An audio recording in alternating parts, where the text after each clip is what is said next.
Central Africa, 1915.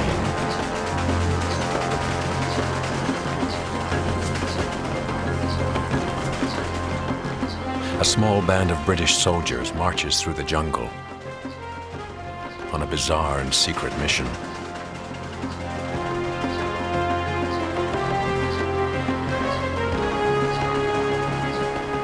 In Europe, the First World War has become a murderous stalemate, but the clash of kings and empires reaches far beyond Flanders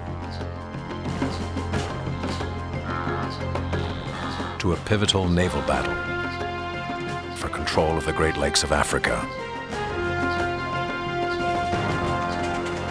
In command of the British expedition is Lieutenant Commander Geoffrey Basil Spicer Simpson, an officer whom the fates of war will label a hero,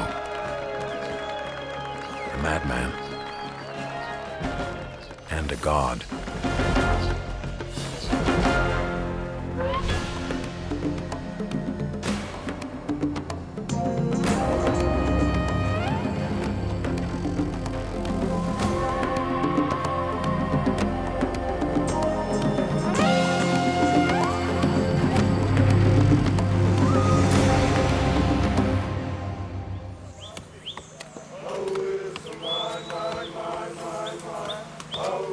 June 1915. Under the guidance of South African John Lee, 400 African laborers are hacking a highway through the unbroken rainforest. 150 miles of manual labor in the tropical heat.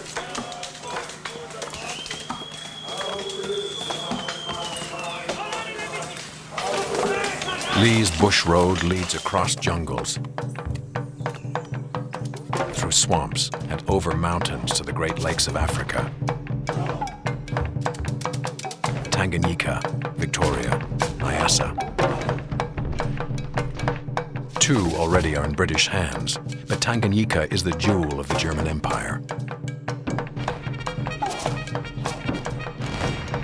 A prize that London desperately needs to turn the tide of the African War. 420 miles in length, it is a vital lifeline needed to arm and supply a jungle army. Whoever controls the lake controls the surrounding territories.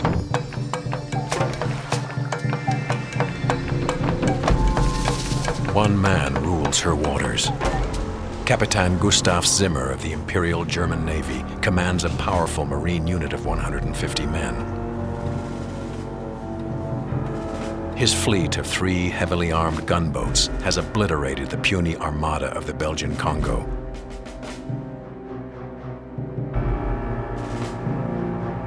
To win the battle for Central Africa, Zimmer's navy must be defeated.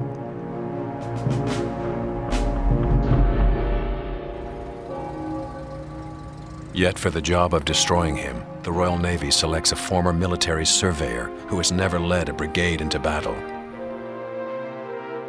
Lieutenant Commander Geoffrey Basil Spicer Simpson is an old Africa hand who has spent the first year of the war behind a desk in London. I'd gladly take charge of the expedition, sir. I had 4 years in Gambia, sir, and I have extensive knowledge of small river craft. All right, Simpson. Then chance, not choice, gives him an opportunity for greatness. Why did we go to Tanganyika? Because the Germans, with 4 ships on the lake, were commanding the lake. And by means of these steamers were able to supply their troops on the frontiers with provisions and munitions. It was important that this should be stopped.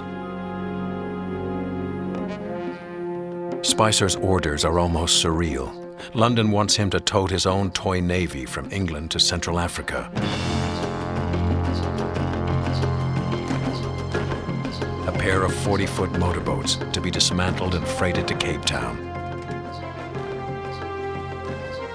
Then tugged overland by steam tractor to the Congo, a trek of over 9,000 miles. With Zimmer's gunships waiting at the other end.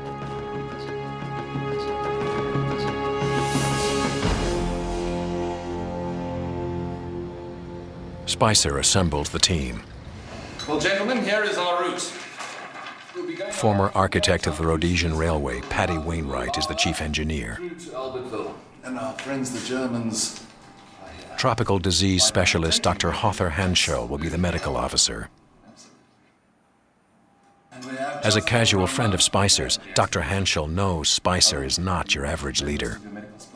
Spicer Simpson was a vain man, worthy of ridicule and on occasion great admiration at the same time. Quite an undertaking, Geoffrey. Absolutely. This paradox was only possible because of the very nature of Spicer Simpson's own behavior, which was quite often bizarre. 28 men will make the journey. They are gunners, mechanics, and engineers. Not one has ever served under Spicer. The plan to take Tanganyika from the Germans is a simple one. Get to Tanganyika and destroy the German fleet by stealth and surprise. But their own warships are converted supply boats. The 2 boats taken to Africa by the expedition were not at all suitable as they were, but they were the only ones obtainable at the time. My orders were to get away at once. Spicer gives his mahogany warships names befitting pleasure boats. HMS Mimi and Tutu are quick, top speed 20 miles per hour. Spicer tests them on the Thames and has a 3-pound Hotchkiss gun mounted in the fore and a .303 Maxim in the rear.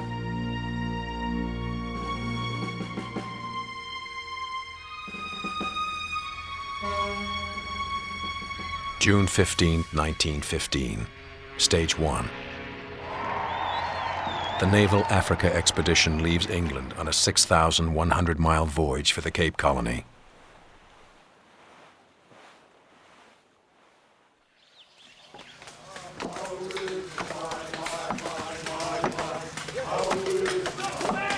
While Spicer and his men enjoy a placid southbound cruise, John Lee's army of African tribesmen hacks its way north.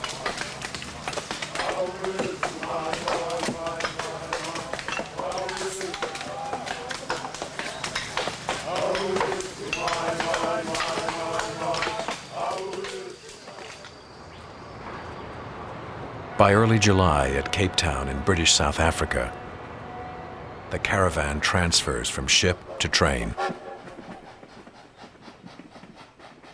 July 19, 1915. Stage 2. The entire expedition, consisting of men, boats, and hundreds of boxes of supplies, are moved north by rail.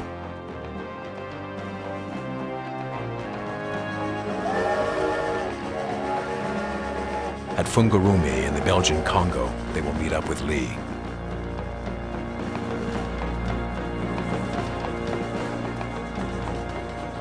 "2,700 miles of European-built railways pierce the heart of a colonized continent.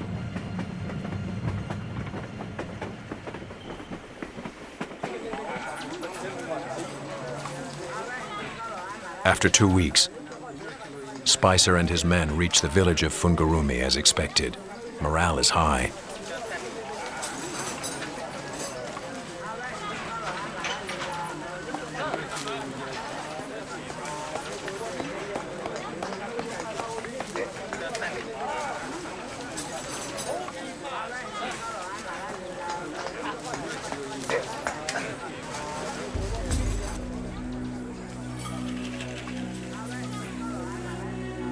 But then, just as his expedition is about to begin its overland odyssey,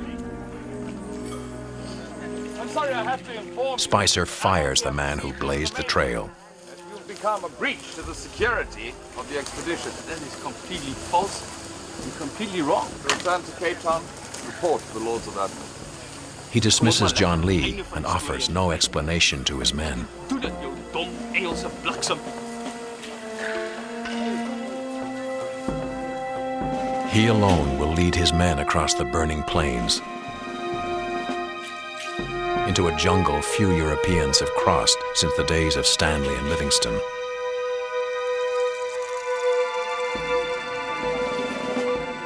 To prepare the boats for their waterless voyage, engineer Wainwright orders them stripped of all fittings, propellers dismounted, the axles of the carrying wagons reinforced to carry the 8.5-ton loads.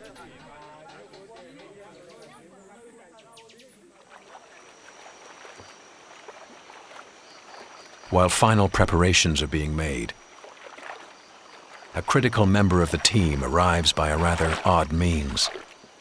Ex-policeman Arthur Dudley has pedaled 200 miles over jungle trails to reach the expedition.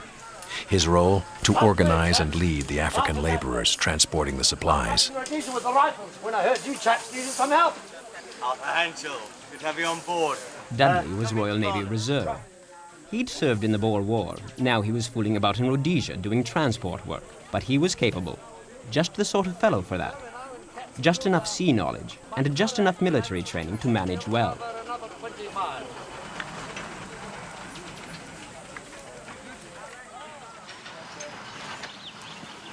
Two months after leaving London, Spicer's Navy on Wheels is joined by the steam engines that will pull the boats through the forest. The tractors are built for level country furrows, but ahead of them lie some of Africa's most forbidding peaks.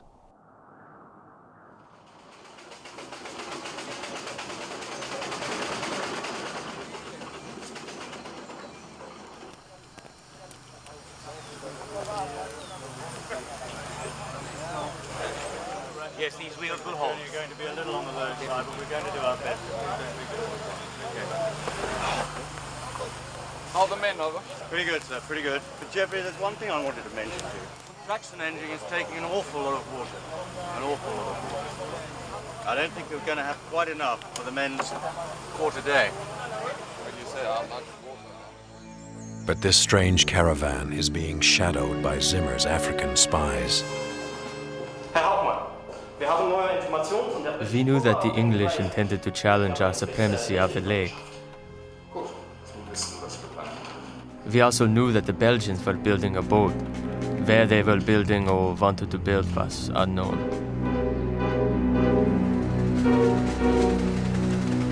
If Spicer and his men make it to Lake Tanganyika, Zimmer vows they will not leave Africa alive.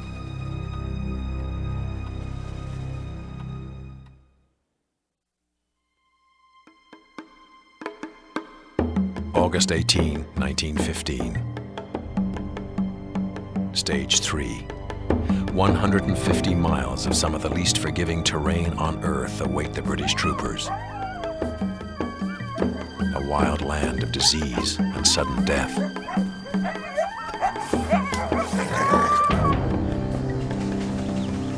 At first light, Geoffrey Spicer leads his men out of camp.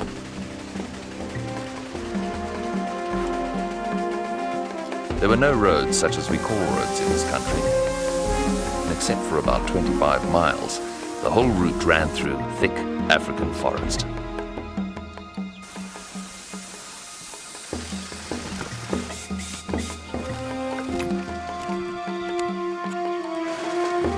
The dry season will last only a few more weeks. Then the autumn rains will come.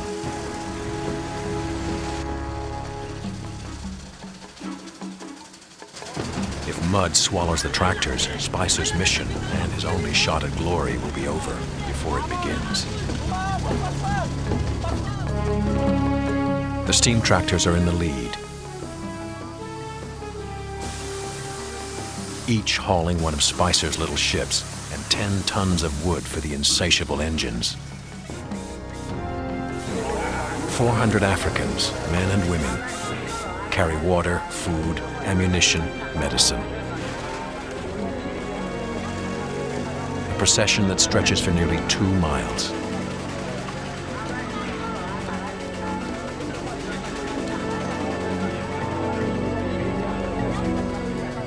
On the first day at the first river crossing, Mimi and her tractor nearly tumble into the current.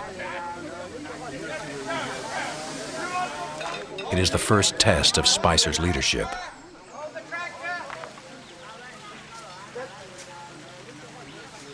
Come on. Move these rocks. That one. Undaunted, Spicer has Chief Engineer Wainwright come up with a plan. Wainwright has more trees cut, reinforces the bridge, and the convoy plods forward. The work was completed at 2:30 p.m. and the trailers were towed across and a start was made along the road at 3. Good progress was made along the road, and at 6 p.m. a camp was formed for the night. Spicer knows there are more than 140 rivers and gorges still to cross. The path they are following continues uphill for 60 miles. Then they reach the Matumba Mountains, a 6,400-foot range.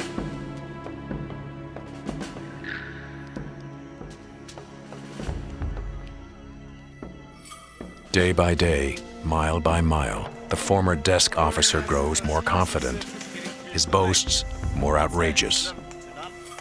The men love him. He appealed immensely to the ratings. They all appreciate a commanding officer who's a bit mad, eccentric. And he was obviously mad. Therefore, he was marvelous. Wild animals, boys. That's the worry. No idea what it's like until you've faced a man-eating cat. That's worrying. I'd say he could not refrain from telling absurd stories about his prowess at shooting the lions he'd shot. Although I'd never heard of any lions in Gambia.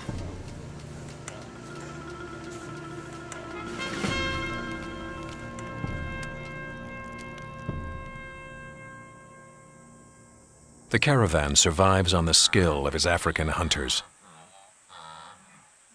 living off wild buck and guinea fowl. As for water, Hanschel and a team of Africans find the nearest water source.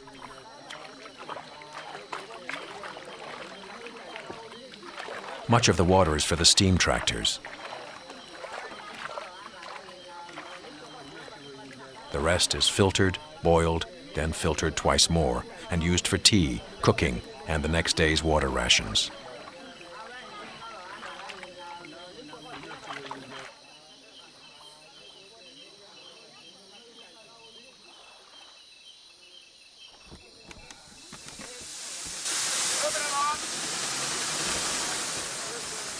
The steam engines are insatiable consumers of water and firewood. Advance parties prepare storage caches of lumber. The journey through the bush was divided up into 3 50-mile stages. And at the end of each stage was built a depot to keep the sun off the provisions and ammunition.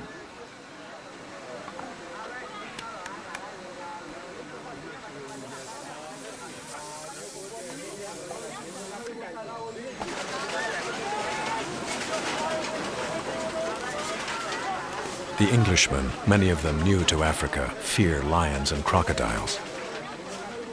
But Dr. Hanschel's duty is keeping the men healthy in a region plagued by unseen killers. To make myself clear, you must use your plywood set all the time.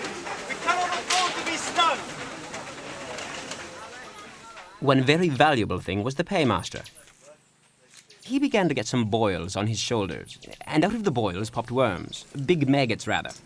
The men all saw this. I showed it, and I said, "Now see, here you are going through a country where the danger's from insects. Not from wild animals, but insects. You see what they can do." It might just be malignant malaria. Any chance of being correct? Oh yes, sir. These wheels will hold.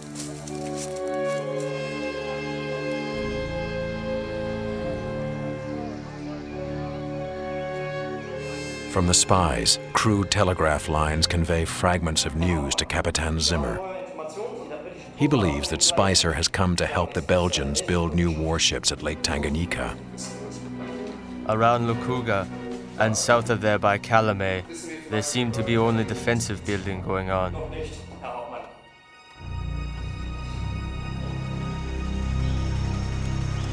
But about Mimi and Tutu, Zimmer knows nothing. While the confident Germans wait, the English plod on, one agonizing mile at a time.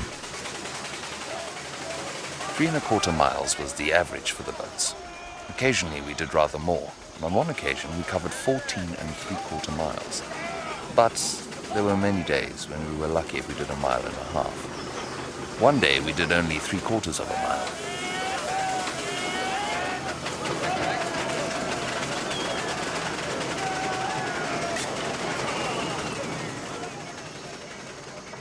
By late August, Spicer knows he needs help if he is to outrun the rains.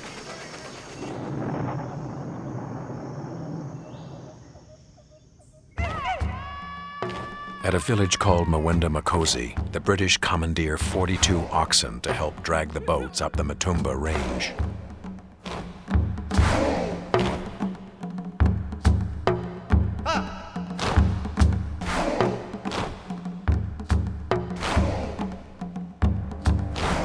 When the rains begin, they will turn the plains into a quagmire, too shallow for ships, too muddy for wheels.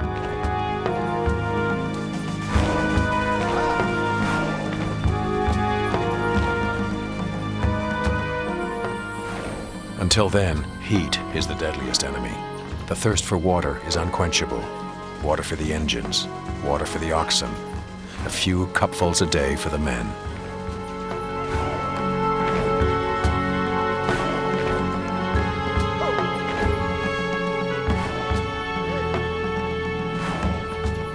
Then, in early September, a sudden storm of fire.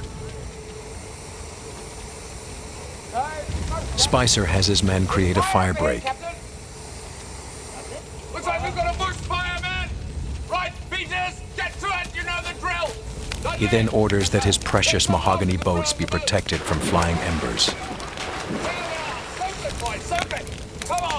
For Dr. Hanshaw, it was a day of sheer terror. We nearly lost the whole thing by fire. Here was this war train bearing down on us at a terrific rate. We'd burnt off. We set fire to it, only just in time.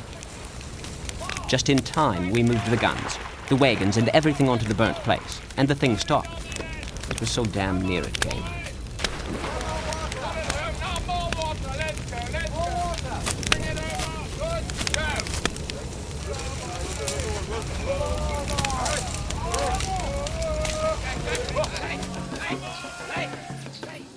In the weeks that follow, the oxen prove their worth.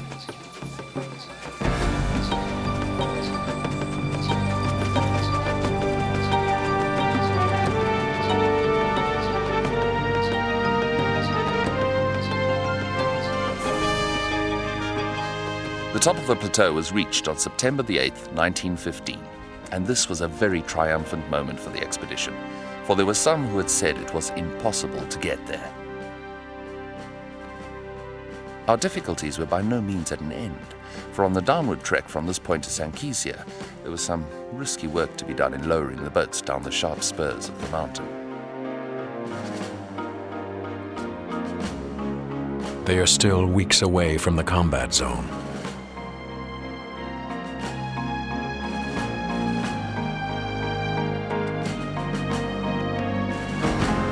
Using 42 oxen, 2 road locomotives, and hundreds of men, the expedition struggles to get down the mountain. On more than one occasion, the wheels of the boats dropped into ant-bear holes.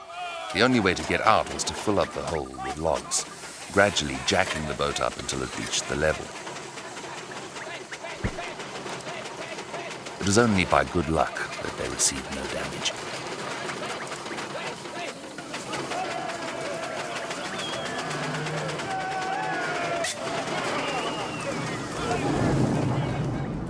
There is a great deal of thunder, and it appears that the rains are not far away. The journey now has become a race to get to the railway before the rains break and the roads become impassable.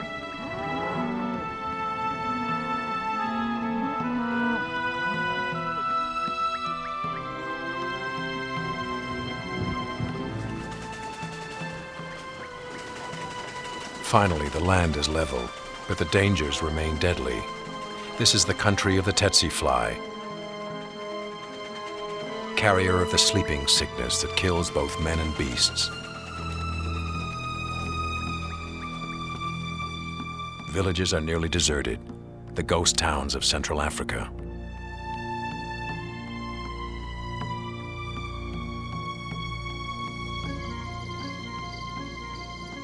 No rain falls.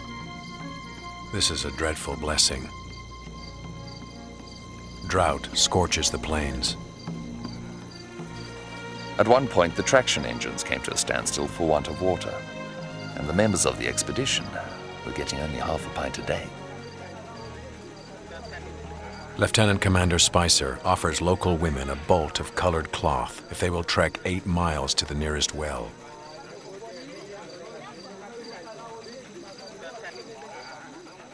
Hundreds accept the bargain, and the convoy moves on.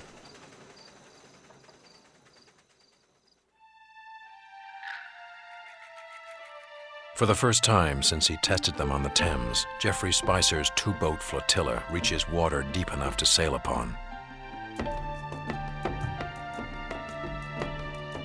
Mimi and Tutu are reassembled and lowered into the Lualaba River.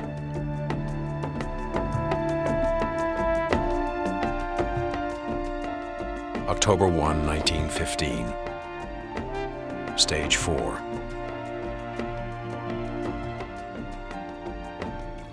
They will float or drag their boats 200 miles downstream. Strange apparitions to the resident wildlife. Progress on the river was very slow. I think Mimi and Tutu hold the record for grounding, as on October 7th they were aground 14 times in 12 miles.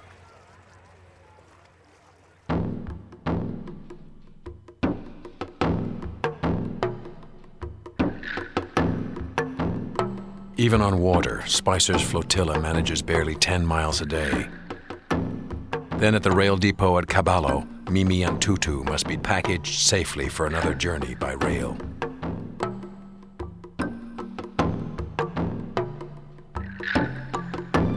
October 22, 1915. Stage 5.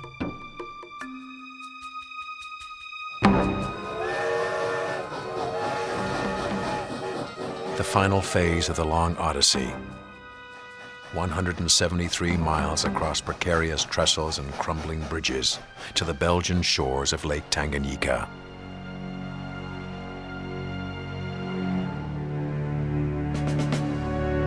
Spicer's rivals are already preparing their reception. Gustav Zimmer has followed every mile of Spicer's incredible trek, still unaware of the unlikely cargo. The effort to find out more about the area around Lukuga and Calumet was resumed in earnest. We took down a lot of telegraph wires and blew up telegraph stations. As soon as the British reach their final destination, he will send his gunboats to destroy Geoffrey Spicer and his half-mad dreams.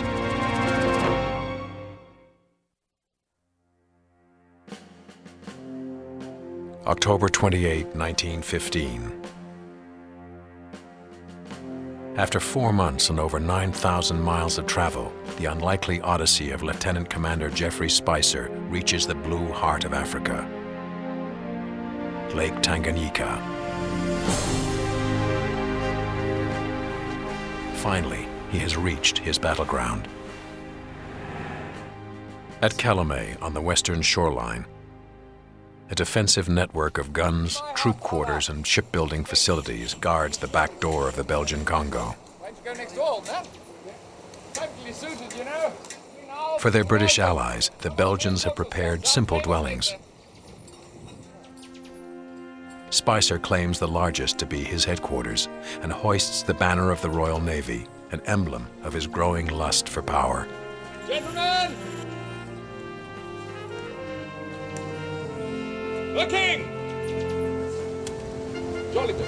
Jolly good. Suitable for my ships. Shoreline's exposed. I will not sacrifice my boats. Calumet has guns, but no harbor. The rail line. Well, I'm sorry. Not possible. To protect his boats from the Germans, Spicer insists the Belgians construct a harbor. The river is quite adequate. I need to launch my ships very quickly. Once in the water, they need to be protected. The decision to build the port was come to owing to the facts that it's impossible to operate without a defended port. And the existing defenses at Kalimi will amply protect the port selected.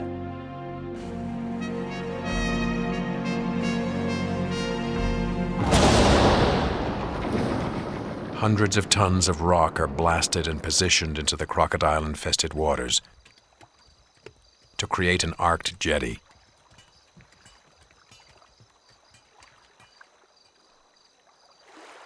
Atop the rocks, train tracks and a launching slip are laying, which will allow Spicer to slide his miniature navy into the lake in minutes.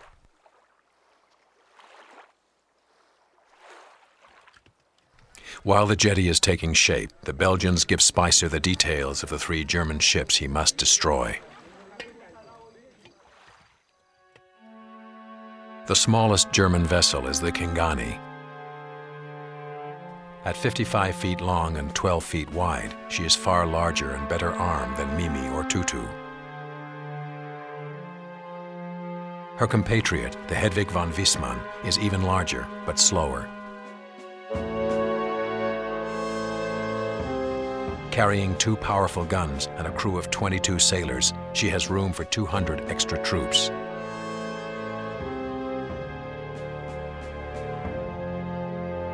The Graf von Gotzen dwarfs them all. An 800-ton monster, she is over 20 times the size of the British speedboats.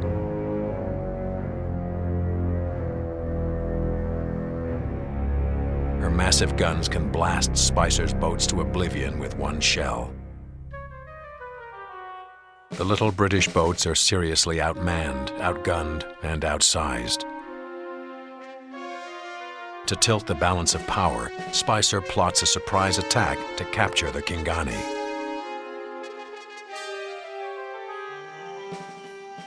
It is an audacious plan for a desk officer who has never led a combat mission.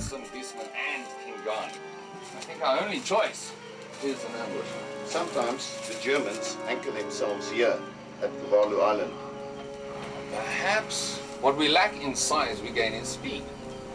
Ambush is our only choice. Thank you, gentlemen.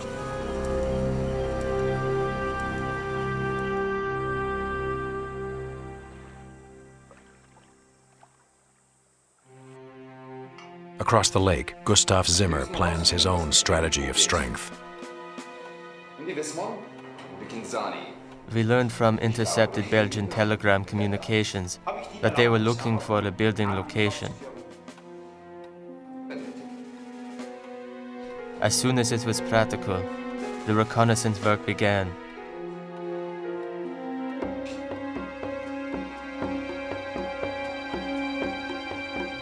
December 1, 1915.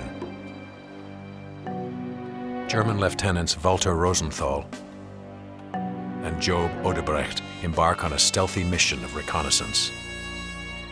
In 4 successive evenings, the 2 ships slip in under darkness, snapping off night exposures of the harbor.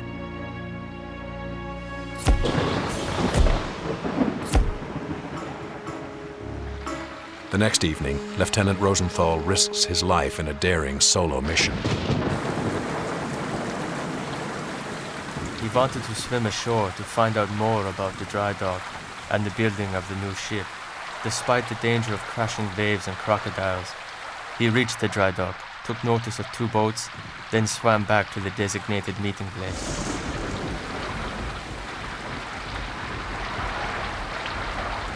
But a panicky German officer orders the Kingani to leave without him. Rosenthal is forced to hide out on the Allied side of the lake.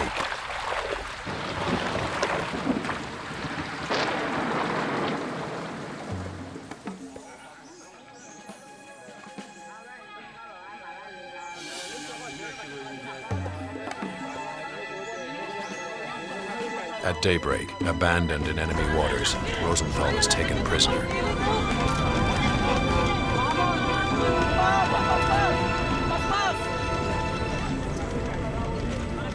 Zimmer is still ignorant of Spicer's jungle navy.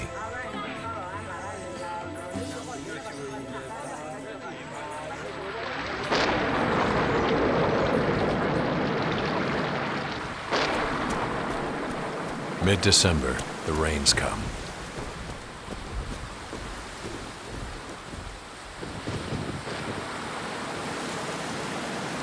Work is impossible. All they can do his weight. We're having heavy rains almost daily, and 1 or 2 members of the expedition on average are always down with slight attacks of fever.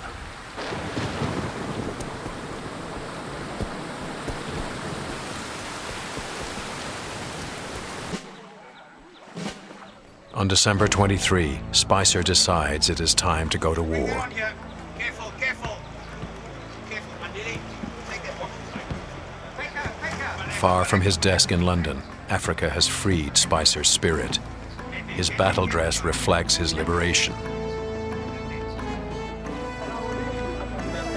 To the amazement of the crew, and to the Belgians and the natives, he didn't wear shorts.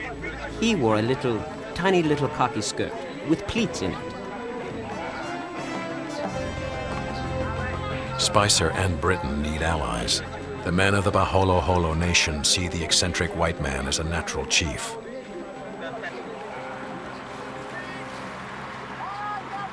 Christmas Eve. The mahogany gunboats undergo their first trial runs on African waters.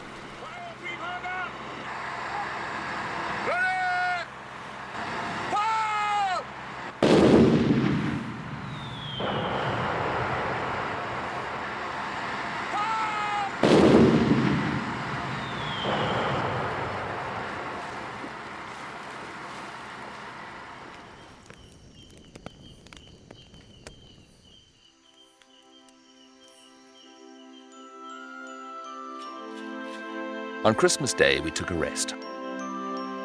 And it being the first time the whole expedition had been together, we had a big celebration.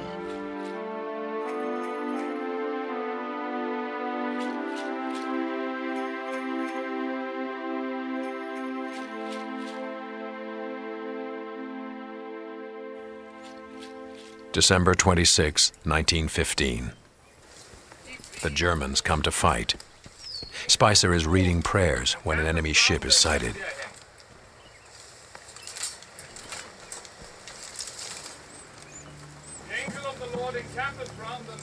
Spicer ignores the enemy's approach.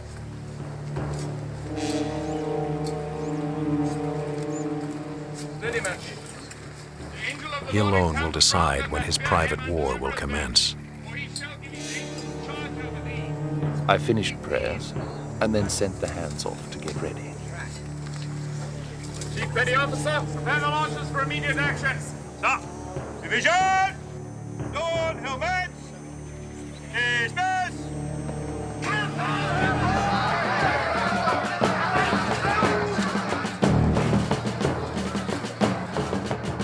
Dr. Hanshaw and other non-combatants head to the cliffs to watch the battle, as if it was a cricket match. The paymaster and I, and the petty officer Murphy, and so on, we had a grandstand view of it. It all happened right under our eyes. At 11:25 a.m., Spicer and his fleet set off in pursuit of the enemy. Spicer is in the Mimi, and Lieutenant Dudley, without his bicycle, is at the helm of the Tutu. Spicer's plan is to sneak in behind the Kingani and attack her from both sides. The Kingani can only fire on them with her bow guns. Capitan Zimmer has sent the Kingani to blow up the Belgian harbor installation, but instead is confronted by Spicer's entire navy. She was well inside the bay before she was aware of the existence of the British boats on the lake, and the Mimi and the Tutu rapidly overhauled her and opened fire. Waterhouse! Just ranged to 200 yards! Fire!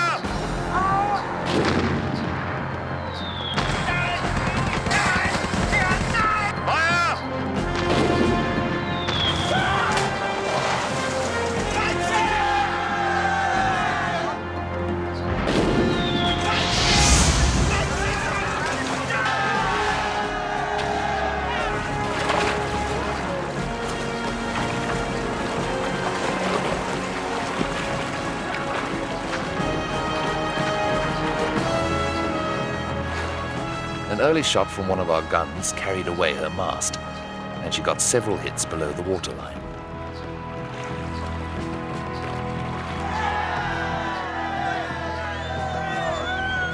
In the ensuing half hour, 11 enemy sailors are rounded up.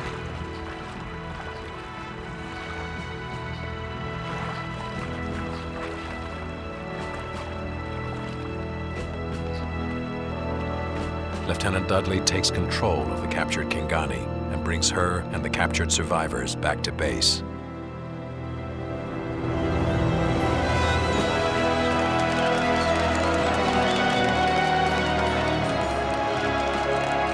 At Calumet, Spicer is showered with sand, a traditional gesture that confirms his mastery of the earth he stands on.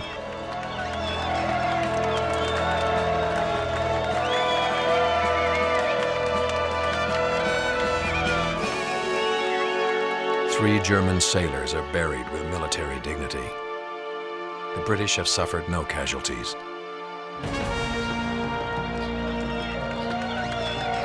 But the battle for the blue heart of Africa has barely begun.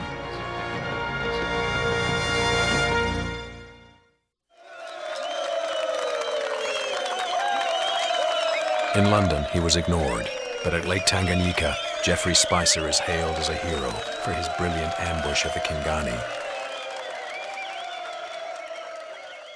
He must now repair his damaged prize. British and Belgian engineers patch up the Kingani's 11 holes and refit her with a larger 12-pounder gun.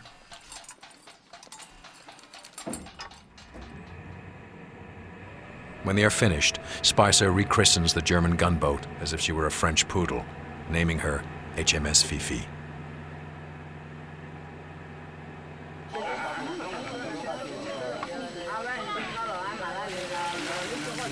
With a bolstered sense of confidence, Spicer's behavior becomes more outrageous, more bizarre.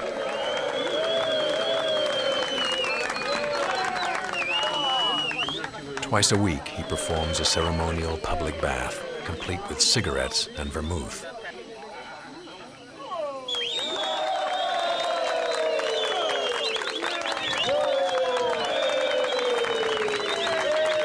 His body is decorated with symbolic tattoos. Spicer's men suspect he has gone mad.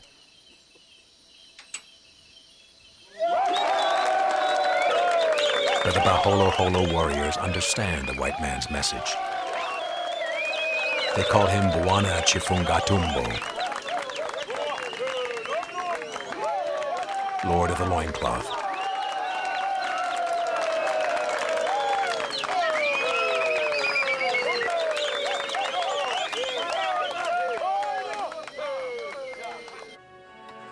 Was gibt mir die Baron-Bonnet? Nichts jetzt. February 8, 1916. Die Kinzani ist nicht gesunken, sie wird eingenommen. We got information from native spies that the Kingani had been sunk by a new coastal artillery battery. I decided to check into this myself and sent along the Godson, the Hedwig von Wissmann, and the smaller boat. The Germans still do not know the Royal Navy has invaded the lake.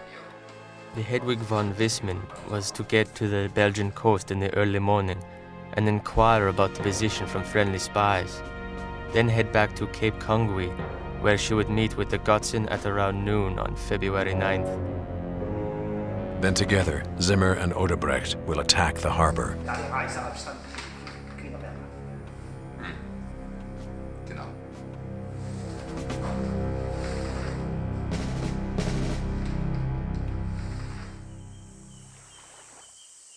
At dawn on February 9, the dance begins, with control of Central Africa at stake. It is a humid, hazy morning. Distant vessels shimmer like mirages in the heat. Through the haze, Spicer spots the Germans. Stoke up Fifi's fires to full speed! Aye, sir! It's the Wiesmann! Jeffrey, can I join the battle assault? Absolutely not. Valuable, old man. Far too valuable.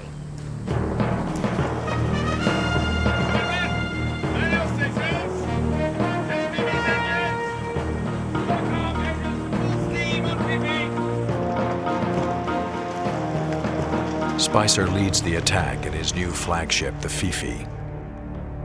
Chief Engineer Wainwright takes the speedier, more maneuverable Mimi. The weather conditions made the estimation of the distance very difficult. And until the enemy closed to within 5,000 yards, he appeared to be a dark blob suspended above the horizon. Full speed! Fire, three-pounder! Ready? Fire! For more than an hour, Spicer's shells fall short of the fleeing German ship. But the Mimi cuts off her escape and forces the Germans to turn and fight.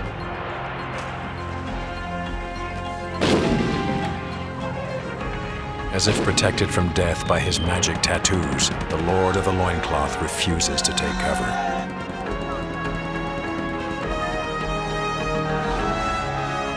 Order up! Just range to 200 yards. Fire! The Battle of Lake Tanganyika lasts 90 furious minutes. Hemmed in by Wainwright in the Mimi, Spicer's cannon blasts a fatal wound in the Wisman's engine room.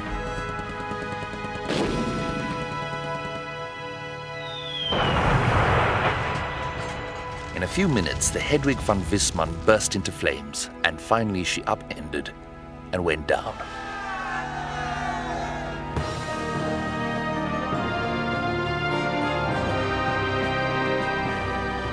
From among the wreckage, Spicer retrieves the German battle flag.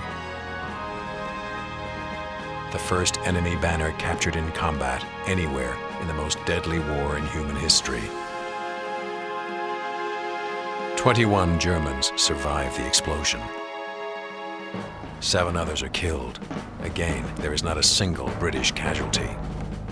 Now only one target remains, the Gotsen, the mightiest of all warships on this deadly inland sea.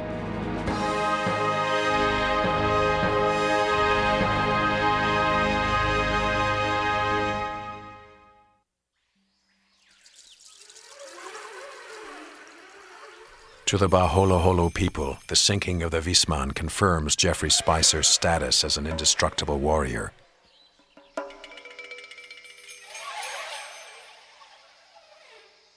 A man whose magic places him in the realm of the gods.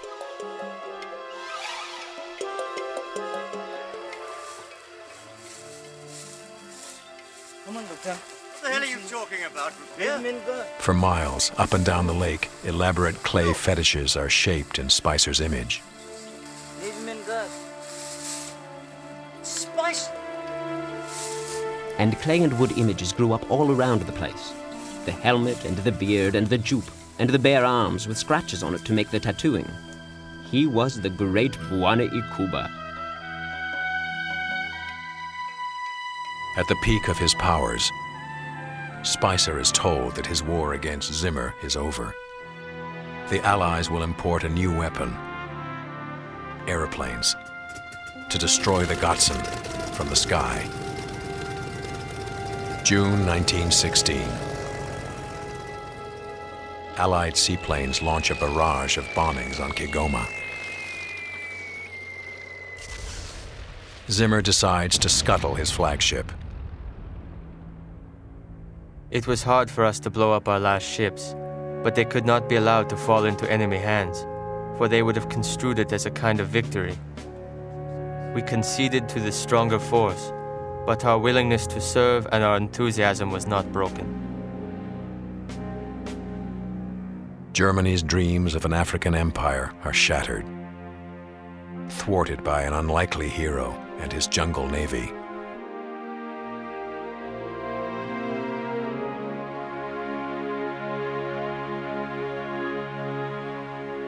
After almost another year of protecting the lake, Spicer and his men are ordered back to England.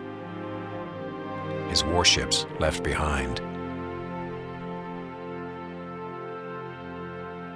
The British Naval Africa expedition is a total success. Its military objective attained. Its men back home unharmed. He has led his men on a bizarre, nearly impossible mission, a small step on the long road to history. He is awarded the Distinguished Service Order, and 15 others, including Henschel, Wainwright, and Dudley, are also honored.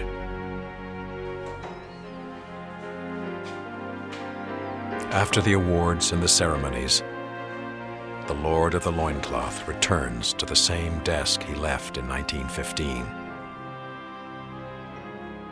As a warrior, his duty is done.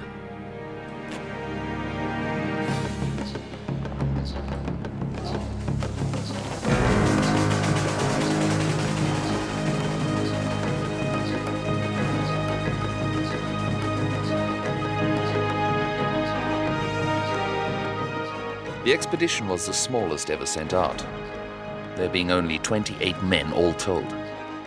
And it was the only expedition that had come back without a single casualty.